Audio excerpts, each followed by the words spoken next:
میرے پیغمبر نے ذی الحج کے مہینے میں حج فرمایا اور مکہ مکرمہ سے واپس لوٹے، تو اس سے پہلے آپ نے حضرت علی رضی اللہ تعالی عنہ کو ایک جگہ صدقات اور ان کے ٹیکس وغیرہ جمع کرنے کے لیے مقرر فرمایا تھا۔ اس پر صحابہ اکرام کو کچھ اعتراضات ہونے لگے،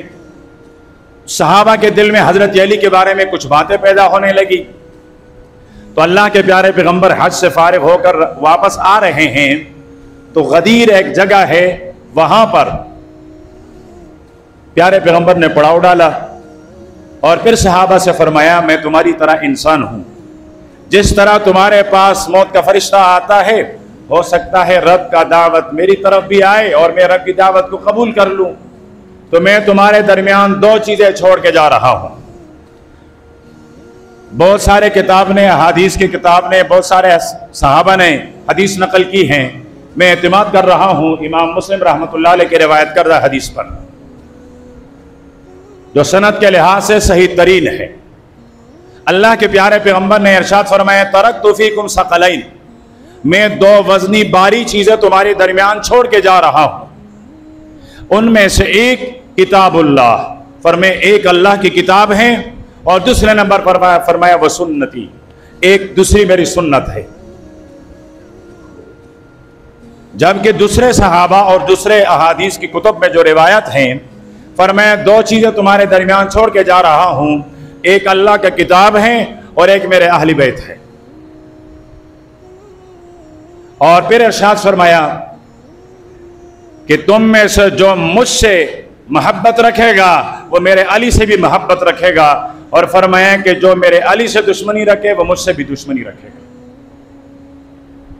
تو صحابہ اکرام کے دلوں میں جو بات آئی تھی وہ بھی نکل گئی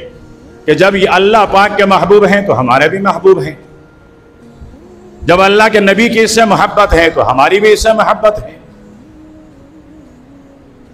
300 سال گزر گئے، 300 سال گزرنے کے بعد ایک شیعہ نواز حکمراں ہیں، اس نے یہ سوچا کہ حضرت عثمان رضی اللہ تعالی عنہ کی شہادت پر خوشی منائیں تو کیسے منائیں؟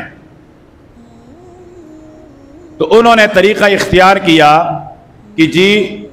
یہ جو غدیر کے مقام پر میرے نبی نے ارشاد فرمایا یہ تو حضرت علی کی خلافت کا اعلان تھا اور یہ ہمارے لیے سب سے بڑی عید ہے، تو اس کو عید غدیر کا نام دیا، جبکہ میرے پیغمبر نے یہاں حضرت علی کے خلافت کے لیے کچھ نہیں فرمایا، ان سے محبت کے لیے حکم دیا ہے۔ لیکن حضرت عثمان کے خون پر خوش ہونا تھا، جشن منانا تھا، جس طرح ہمارے ایک دوسرے والے لوگ